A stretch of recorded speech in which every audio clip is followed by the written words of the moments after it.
जगात जेव्हा लोक मरत असतात, घरं उद्ध्वस्त होत असतात, लोक ढिगाऱ्याखाली दाबले जात असतात आणि संपूर्ण जगाची अर्थव्यवस्था धोक्यात आलेली असते, तेव्हा एका महासत्तेच्या राष्ट्राध्यक्षानं कसं वागावं? त्यानं शांततेचा प्रयत्न करावा, परिस्थिती गांभीर्यानं हाताळावी. पण अमेरिकेचे राष्ट्राध्यक्ष डोनाल्ड ट्रम्प यांच्या बाबतीमध्ये मात्र भलतंच घडतंय. ट्रम्प यांना बहुधा हा सर्व प्रकार एखाद्या लहान मुलांच्या व्हिडिओ गेमसारखा वाटू लागलेला आहे.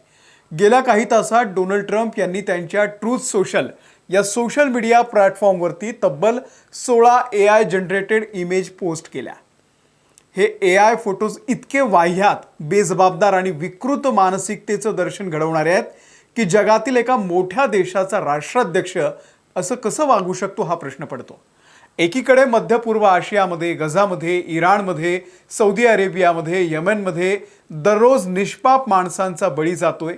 विशेष म्हणजे या संपूर्ण संघर्षाची आपला दूरदूरचा संबंध नसताना देखील दुर्दैवानं आतापर्यंत भारतातील 17 निष्पाप नागरिकांना या संघर्षात आपला जीव गमवावा लागलाय.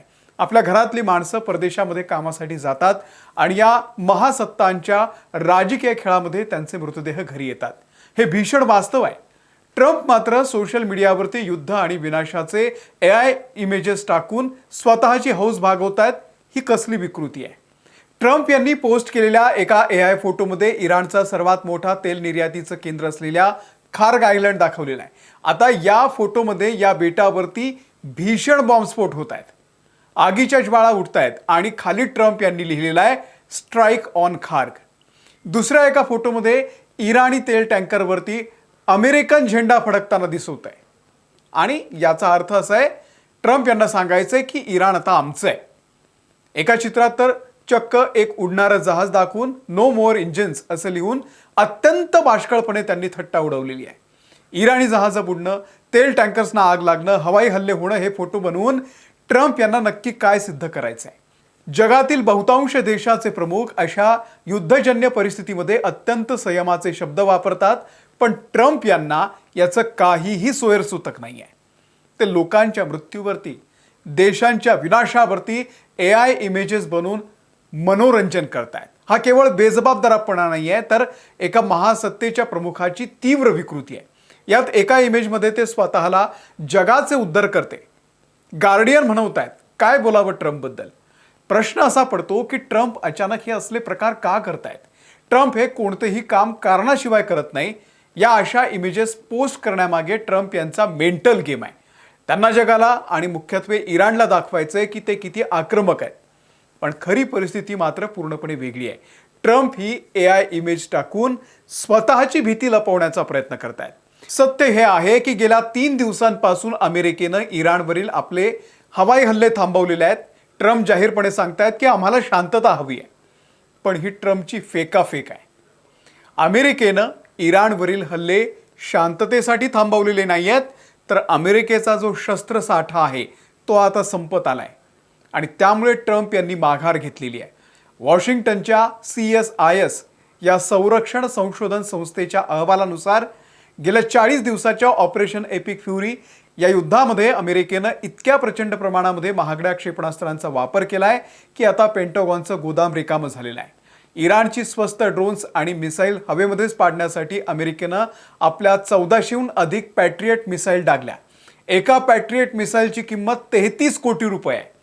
इराणचं एक ड्रोन अवघ्या 15 ते 20 लाख रुपयांमध्ये बनत आहे.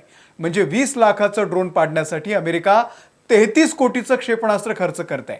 याशिवाय समुद्रातून डागली जाणारी 1000हून अधिक टॉमहॅक मिसाईल्स अमेरिकेनं उडवली. या टॉमहॅकची किंमत 21 कोटी रुपये आहे एकाची. थार्ड प्रणाली, अत्यंत आधुनिक मानल्या जाणाऱ्या थार्ड प्रणालीच्या 360 क्षेपणास्त्रांपैकी 190 ते 290 क्षेपणास्त्र डागली गेलेली आहेत, निकामी झालेली आहेत, खर्ची गेलेली आहेत. अमेरिकेनं गेल्या महिनाभरामध्ये वापरलेला हा शस्त्रांचा साठा पुन्हा भरून काढण्यासाठी 2031 हे वर्ष उजाडेल. कारण एक नवीन मिसाईल बनवायला 3 ते 5 वर्ष लागतात. अमेरिकेचे संरक्षण मंत्री पीट हेग्सेथ यांनी स्वतः सिनेट कमिटीकडे $87 अब्ज अतिरिक्त निधीची मागणी करताना मान्य केलेलं आहे की सैन्याकडे शस्त्रांची गंभीर टंचाई निर्माण झालेली आहे. ट्रम्प जरी वॉल स्ट्रीट जर्नलशी बोलताना आमच्याकडे गरजेपेक्षा जास्त शस्त्र आहेत अशा फुशारक्या मारत असले तरी देखील न्यूयॉर्क टाइम्सच्या अहवालानुसार लष्करी सल्लागारांनी ट्रम्प यांना स्पष्ट बजावलेलं आहे की जर युद्ध असं सुरू राहिलं तर उद्या चीननं तैवानवरती हल्ला केला किंवा रशियानं तुम्हाला थेट आव्हान दिलं तर अमेरिकेकडे लढायला साधी मिसाईल सुद्धा उरणार नाही. त्यामुळे अत्यंत महागडी शस्त्र खर्च करूनही इराण झुकत नाही हे दिसल्यानंतर ट्रम्प यांनी शांततेचा आव आणून सध्या हल्ले थांबवलेले आहेत. एकीकडे अमेरिका आणि इराण समोरासमोर लढत नसले तरी देखील दुसरीकडे या युद्धाचा भडका आता सौदी अरेबियामध्ये उडालेला आहे. गेल्या 2 दिवसांमध्ये यमनच्या हुती बंडखोरांनी आणि इराकमधल्या इराण समर्थित गटांनी सौदी अरेबियावरती चौफेर हल्ले चढवलेले आहेत.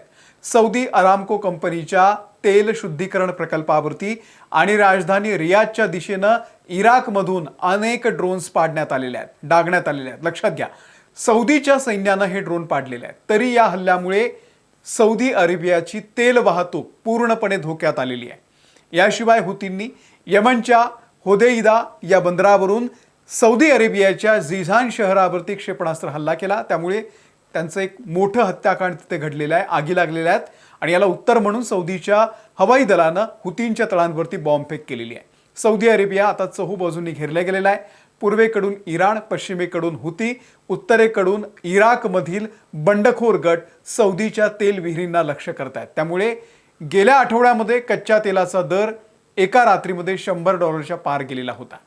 या महाभयंकर संकटातून मार्ग काढण्यासाठी सध्या ओमान देश अत्यंत महत्त्वाची भूमिका बजावते. ओमानचे परराष्ट्र मंत्री बदर अल बसुदे यांनी Iran, Saudi Arabia, Kuwait, Qatar, Egypt या सर्व देशांच्या परराष्ट्र मंत्र्यांशी चर्चा सुरू केलेली आहे.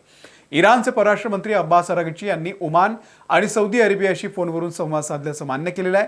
पण इथे एक मोठा पेच आहे. ट्रम्प म्हणतात आम्ही इराणशी चर्चा करतोय, पण इराणचे परराष्ट्र मंत्रालयाचे प्रवक्ते इस्माईल बगाई यांनी आजच अमेरिकेचा हा दावा खोटा असल्याचं सांगितलंय. बगाई म्हणाले, सध्या आमची अमेरिकेशी कोणतीही चर्चा सुरू नाही आहे आणि अमेरिकेनं हे लक्षात ठेवावं की इराण कधीही अमेरिकेला युद्ध आणि शांततेची वेळ ठरवू देणार नाही.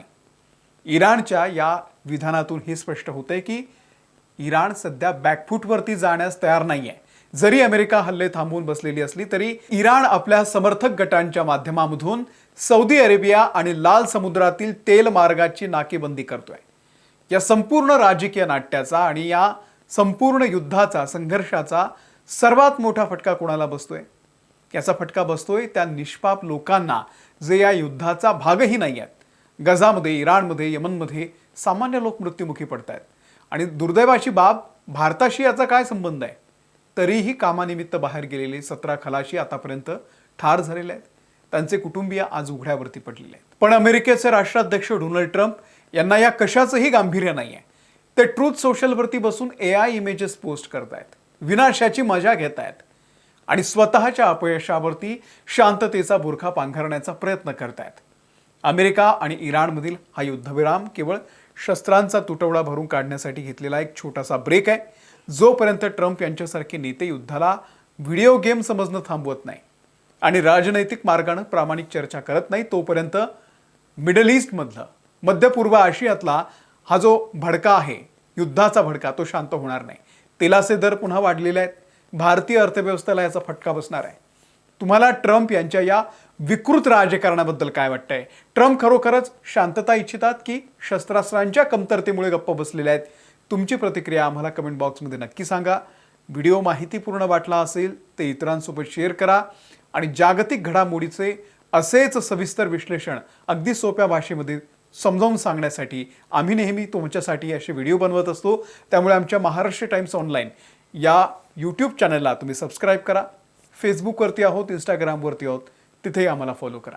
धन्यवाद.